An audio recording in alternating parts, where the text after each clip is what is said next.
This is Roots, where movement becomes memory. There are towns people visit, and there are towns families orbit for generations. Beaufort West was never simply a place on a map for us. It was a return. Childhood memories of Beaufort West begin long before the town itself appeared. They begin in movement. The old Toitskloof Pass, the dizzying heights, the speed. Mountain roads folding tightly against rock, while we sit in the back seat watching distance open beneath us. Then Worcester, a pause in the landscape, a town that marked transition more than arrival. Beyond Worcester, the Hex River Valley unfolded. Autumn vineyards glowing gold beneath afternoon sun. Endless rows stretching towards the mountain.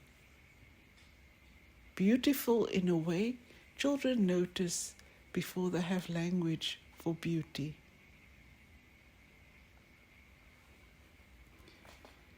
And then further on, something shifted again. The landscape opened. The Karoo began. The world became bigger, quieter, further apart.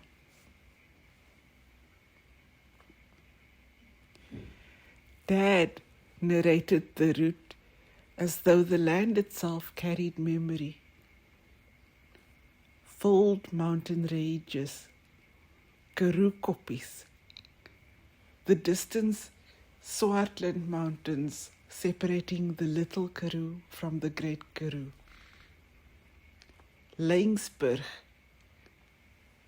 the flood that swept through the town. Roads became history lessons. Geography became inheritance. And somewhere inside those stories, somewhere inside those journeys, lived another family story. Mom's first trip inland to meet Dad's family. Me, still a baby. A bottle needing hot water. Stopping in Laingsburg, Mom walked into a small shop and asked the woman behind the counter for hot water to prepare my milk bottle. The woman directed her to go around the corner and speak through the small window. What window? Mom would later recall. We don't have windows in Cape Town.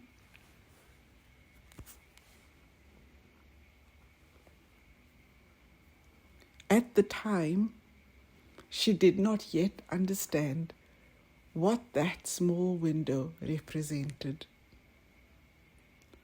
How systems reveal themselves quietly through architecture, through counters, through entrances, through who stands inside and who is expected to remain outside.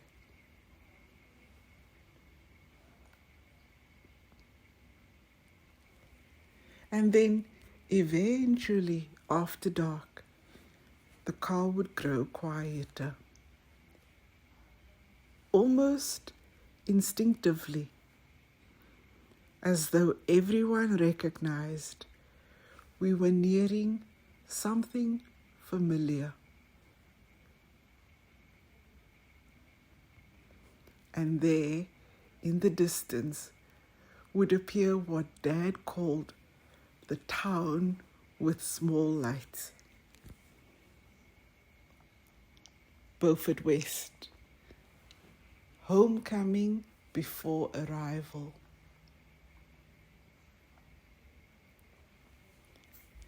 Trips to Beaufort West usually meant staying with Uncle Posy and Auntie Mary and the family.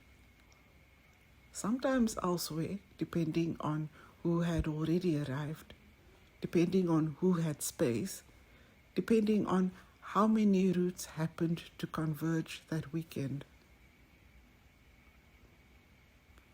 Children never questioned the arrangements. We simply followed the movement of adults.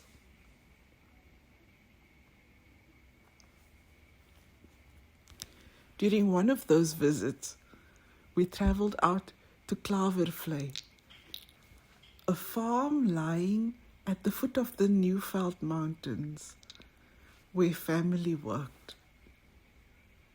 As always, the adults disappeared into conversations that did not concern the children, and so we wandered.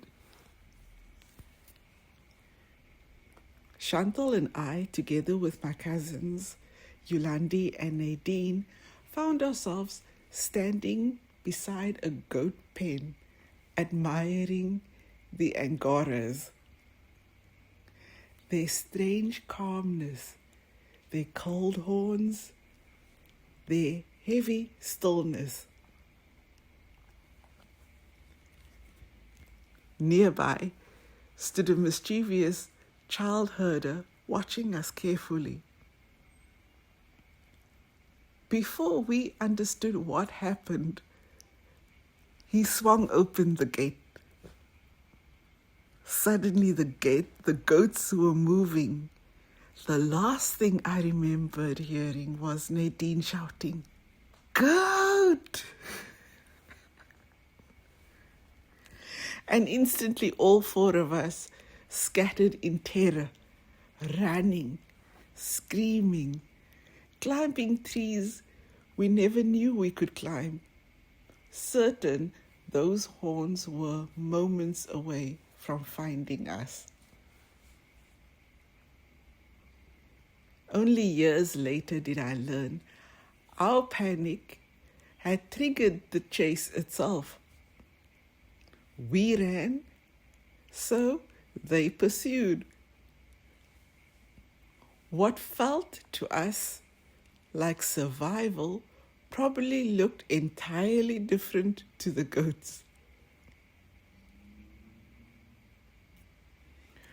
What I remember most now is not the fear, but the waiting afterward. The desperate feeling that surely this meant we should leave soon, go home, escape.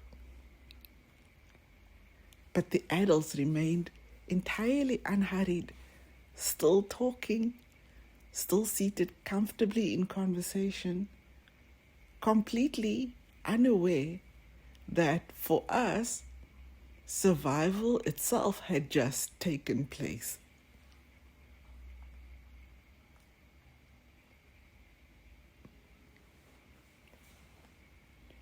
As children, we did not understand the deeper architecture of family. We only understood movement.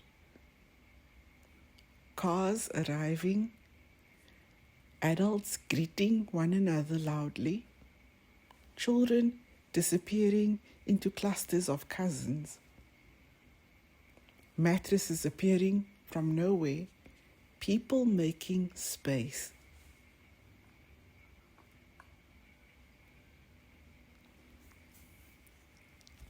Years later, After Dad's funeral in Beaufort West, one of my cousins laughed about a childhood memory she had never fully understood.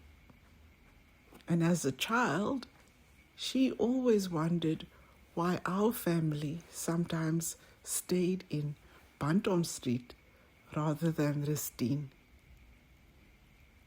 In her young mind, she believed it was because they had a white bath,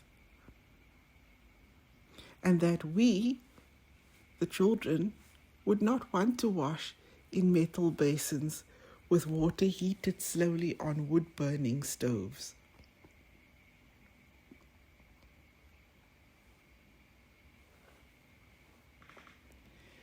That memory stayed with me because children notice systems long before they understand them. Class, pride, difference, aspiration, not intellectually, spatially, through objects, through houses, through where people slept, through how people washed, through which room visitors entered. But beneath all those childhood observations was something larger, holding the family together. Someone larger. Aunt Tot. Small in frame, quiet in manner, but enormous in influence.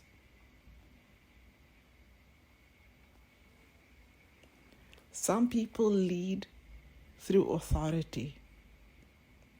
Others lead through position. Aunt Tot held people together differently. Through steadiness, through presence, through the simple expectation that family remained connected even across distance. And distance was always part of the system. Cape Town, Pretoria, Beaufort West, eventually New Zealand, Canada.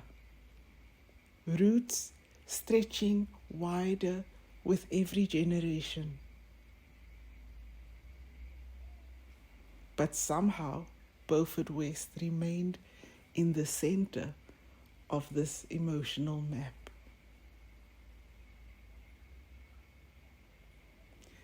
Dad came from there, and eventually it became the place where we returned him.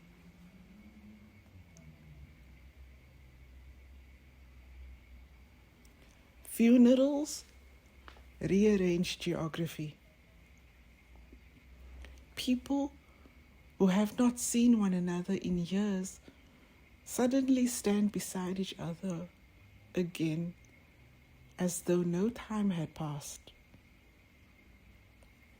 Cars arrive from every direction. Conversations continue half-finished from decades earlier. Children who once played together arrive carrying children of their own. And then eventually everyone leaves again.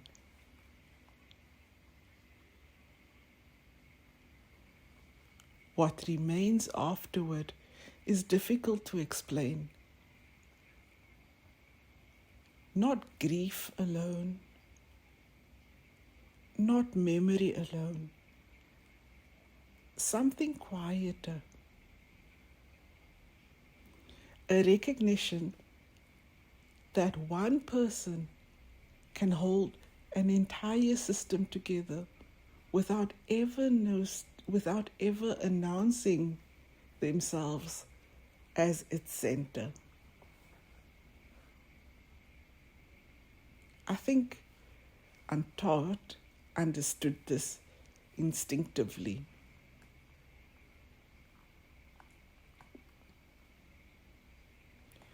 Looking back now, I realize Beaufort West was never important because it was spectacular. The Karoo does not demand attention loudly. It waits. Dry roads, railway lines, afternoon heat, distance sitting visibly on the landscape.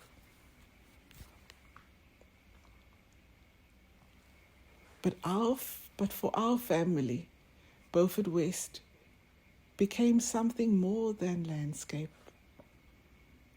It became continuity, a place where names, stories, and relationships could reconnect before dispersing again.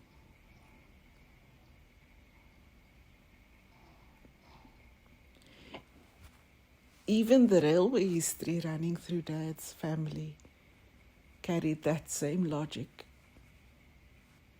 In Beaufort West, many families worked for the railway company. Movement was livelihood. Routes fed households.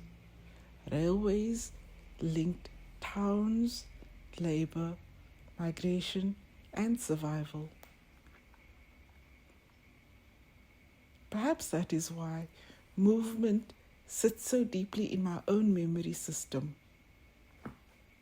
Roads, departures before sunrise, long drives, compressed journeys, always moving between places, always returning somewhere.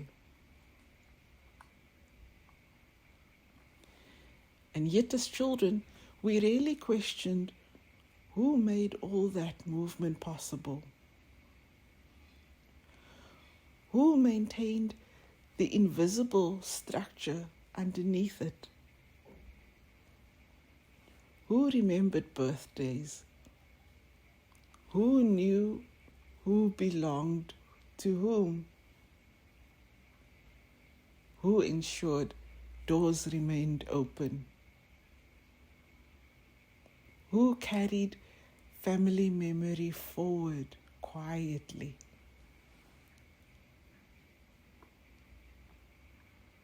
People like Aunt Tot. Some people become famous. Some become wealthy. Some become visible. And others become the reason everyone keeps returning. Those are not always the same people. Over time, families scatter. That is what families do. Children leave. Cities change them. Countries change them. Time changes them.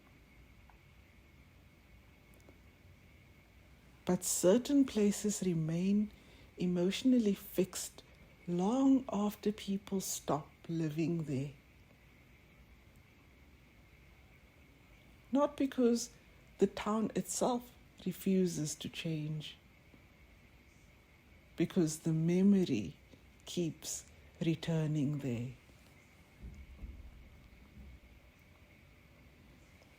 I think that is what Beaufort West became for us.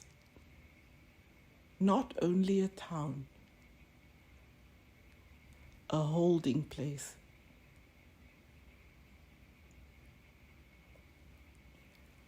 Some routes move people outward.